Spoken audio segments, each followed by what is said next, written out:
Students, आज हम class +1 का चैप्टर 5 का नेक्स्ट टॉपिक करेंगे, Dalton law of a partial pressure. ये एक कॉन्सेप्ट था जो किसने दिया था, डाल्टन ने। इसको देखो, पहले समझो क्या है, उसके बाद आप इसकी स्टेटमेंट कर सकते हो। जैसे मैंने कहा कि आपके पास बेटा ये एक सिलेंडर है, ठीक है।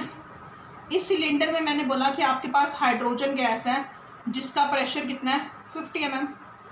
ऐसे ही दूसरा सिलेंडर है, उसमें आपके पास ऑक्सीजन गैस है जिसका प्रेशर कितना है, 100 mm। अब अगर मैं पूछूं कि हाइड्रोजन गैस कितना प्रेशर लगा रही है तो आप बोलोगे 50 mm, क्योंकि ये अकेली है। ऐसी अगर मैं कहूँ एक ऑक्सीजन वाला सिलेंडर है वो कितना प्रेशर लगा रहा है, आप बोलोगे 100 mm मैम, क्योंकि वो उसमें भी खाली क्या है, ऑक्सीजन। और मैं बोलूँ कि एक ऐसा सिलेंडर है जिसमें हाइड्रोजन गैस भी है और ऑक्सीजन गैस भी है। अब दो पॉसिबिलिटी हो सकती हैं, अगर हाइड्रोजन और ऑक्सीजन गैस आपस में कंबाइन करेंगी तो हाइड्रोजन और पेरोक्साइड गैस बन जाएगी, मतलब दोनों कंबाइन करेंगी तो 100 और 50 का वॉल्यूम मिक्स होगा। तो जो टोटल प्रेशर है वो टोटल प्रेशर क्या आएगा, इस 100 और 50 को मिक्स करके कुछ और वैल्यू आएगा, ना कि एग्जैक्ट 150 आएगा। बट जब मैं आपको बोलूं कि हाइड्रोजन और ऑक्सीजन गैसेस आपस में रिएक्ट नहीं कर रही, दे आर नॉन रिएक्टिव, आपस में रिएक्ट नहीं कर रही, तो हाइड्रोजन अपना प्रेशर लगाएगा 50, ऑक्सीजन अपना प्रेशर लगाएगा 100। तो इस पूरे सिलेंडर पे कितना प्रेशर लगा, टोटल 150 mm। तो यही क्या है बेटा, Dalton law. Dalton law of a partial pressure, partial मतलब हाफ, वो क्या कहता है, व्हेन 2 और मोर गैसेस, जब दो या दो से ज्यादा gases which do not react chemically, वो आपस में रिएक्ट नहीं कर रही, are enclosed in a vessel, जिसको एक वेसल में रखा जाता है, तो total pressure exerted by the gaseous mixture, तो वो गैस का मिक्सचर का टोटल प्रेशर किसके इक्वल होगा, sum of all the partial pressure that each gas would exert when present alone in the same vessel. तो वो क्या कह रहे हैं कि जो टोटल प्रेशर है इस सिलेंडर का वो किसके इक्वल होगा, सम ऑफ दीज गैसेस के प्रेशर के, जो अलग अलग कंटेनर में अपना प्रेशर लगा रही थी। तो हम अगर कहें कि इसका प्रेशर P1 है, इसका P2 है, दो गैसेस है, P1 का प्रेशर 50 है, P2 का 100 है, तो मैंने एक सिलेंडर में दोनों गैसेस ली और दोनों गैसेस आपस में रिएक्ट नहीं कर रही। ध्यान रखना बेटा, दिस इज द कंडीशन कि वो दोनों गैसेस आपस में रिएक्ट नहीं कर रही, तो इस सिलेंडर का टोटल प्रेशर क्या होगा, P1 + P2। और यही आपके पास क्या है, डाल्टन लॉ। क्लियर है, डाल्टन लॉ क्या कहता है, the total pressure is exerted by a vessel which is containing a mixture of a different gases is equal to the sum of all the pressure exerted by these gases in a individual vessel। Clear है, clear है बेटा। इसके बाद हम करेंगे अब इसकी application. देखो इसकी एप्लीकेशन बेटा, first application in the determination of a pressure of a dry gas. देखो अगर हमारे पास मॉइस्ट गैस है, मॉइस्ट गैस में क्या होगा, गैस प्लस वाटर, तो तभी वो गैस मॉइस्ट होगी, मतलब जिस गैस में क्या है, पानी है, उसको हम क्या बोलते हैं, मॉइस्ट गैस। अब हम उस मॉइस्ट गैस में से बेटा अगर हम वाटर को रिमूव कर दें तो हमारे पास क्या रह जाएगी, ड्राई गैस। तो हमने सपोज करा कि मॉइस्ट गैस का प्रेशर हमारे पास P1 है, वाटर का P है, तो ड्राई का प्रेशर कैसे निकलेंगे, मॉइस्ट में से वाटर माइनस कर देंगे तो कट जाएगा P1 - P, तो वो क्या आ जाएगा, ड्राई गैस। या फिर हम इस वाटर के प्रेशर को क्या बोल सकते हैं, aqueous tension of a water, means the pressure exerted bye a water. तो जो वाटर का मेनिस्कस होगा किसी भी बीकर में वो चेंज हो जाएगा, तो हम कह सकते हैं P dry gas, pressure of a dry gas equal to pressure of a moist gas minus aqueous tension of a water. This is the first application of a Dalton law.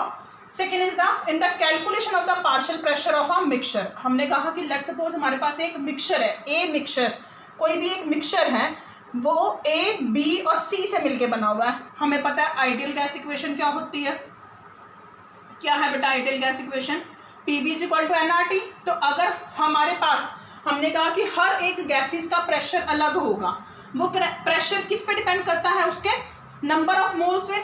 R क्या है, gas constant, temperature क्या है, same, volume भी क्या रहेगा, same. जैसे एक cylinder है, इस सिलेंडर में मैंने पहले A गैस डाली, फिर बी गैस डाली, तो सबका प्रेशर अलग अलग होगा, जो किस पे डिपेंड करता है, उनके अमाउंट पे। जितना अमाउंट होगा उतना क्या होगा, प्रेशर। बाकी सारे डाटा क्या है, कांस्टेंट। तो हम लिख सकते हैं pressure of a A gas equal to the number of moles A R T V, ऐसे बी के लिए, ऐसे सी के लिए।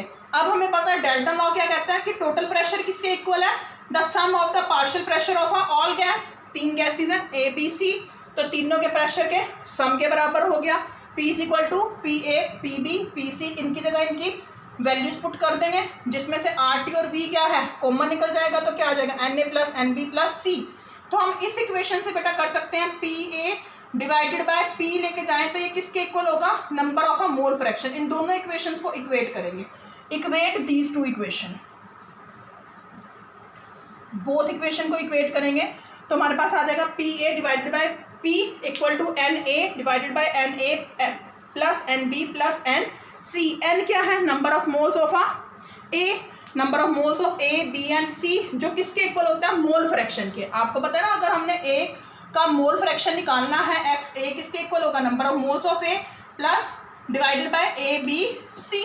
तो हमारे पास क्या आ जाएगा, हम लिख सकते हैं इसको P A divided by P equal to क्या है, एक्स ए। तो अब हम क्या करेंगे, देखो यहाँ पर देखो बेटा, मैं साइड में बता रही हूँ आपको।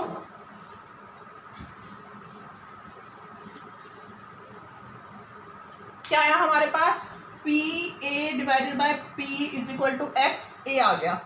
अब हम यहाँ पे पी ए इसको इधर ले जाएंगे, X A multiply by P. P A क्या है, partial pressure of gas A, किसके इक्वल हुआ, mole fraction of gas A multiply by P क्या था बेटा, पी क्या था यहाँ पर, टोटल प्रेशर। तो डाल्टन लॉ क्या कहता है कि किसी भी एक गैस का प्रेशर, पार्शियल प्रेशर किसके इक्वल होगा, उसके मोल फ्रैक्शन के, और multiply by a total pressure. अगर हम partial pressure of a gas B की बात करें, वो किसके इक्वल होगा बेटा, X B multiply by P. ऐसी तीसरी गैस है पी, जिसका पार्शियल प्रेशर कितना होगा, X C multiply by P. तो आपने ये वाली चीज़ याद रखनी है कि डाल्टन लॉ की हेल्प से हम किसी भी एक गैस का प्रेशर निकाल सकते हैं, जो किस पे डिपेंड करता है, उसके मोल फ्रैक्शन, यानी कि उसके नंबर ऑफ मोल्स पे डिपेंड करता है, multiply by a total pressure. Clear है बेटा। नेक्स्ट देखो बेटा, ग्राम्स लॉ ऑफ डिफ्यूजन और अफ्यूजन। डिफ्यूजन और अफ्यूजन ग्राम्स लॉ करने से पहले आपको इनका मीनिंग पता होना चाहिए। डिफ्यूजन का मतलब क्या है, जैसे बेटा एक परफ्यूम की बॉटल है, let's suppose this is a bottle of perfume. अब इस परफ्यूम की बॉटल है, तो हम इसके ऊपर से प्रेशर लगाएंगे तो इस होल से परफ्यूम बाहर निकलेगा। परफ्यूम क्या एक गैस ही तो है, जो बाहर निकल के क्या हो जाएगी, एयर के मॉलिक्यूल में स्प्रेड हो जाएगी। अगर हम घर के एक रूम में परफ्यूम का स्प्रे करते हैं तो उसकी खुशबू दूसरे रूम तक जाती है।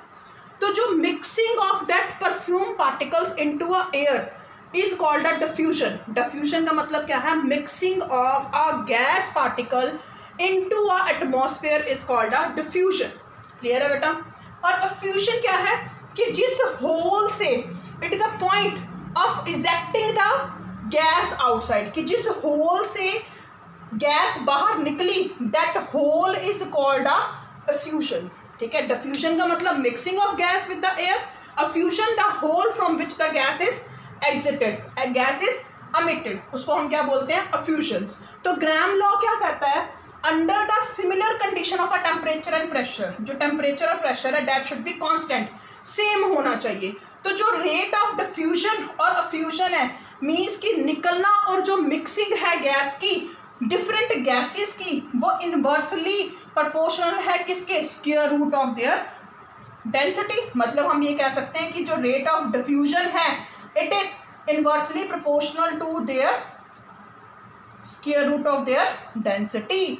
रेट ऑफ डिफ्यूजन को आप आर से डिनोट कर सकते हो, क्योंकि दोनों ही डी डी हो जाएंगे, डेंसिटी को डी से। अब सिंपल सी बात है बेटा, देखो एक गैस की डेंसिटी ज़्यादा है, हैवी है, तो क्या वो अच्छे से मिक्स हो सकती है, उसका रेट ऑफ डिफ्यूजन क्या होगा, स्लो। तो इसी वजह से इनवर्सली प्रोपोर्शनल लिया। देखो जैसे हनी है, हम शहद की बात करें, शहद गाढ़ा होता है, उसकी डेंसिटी ज़्यादा है, उसमें किसी चीज़ को अगर मैं लेट्स सपोज नमक को घोल रही हूँ तो वो घोलना मुश्किल है। क्यों? क्योंकि रेट ऑफ डिफ्यूजन क्या होगा, कम।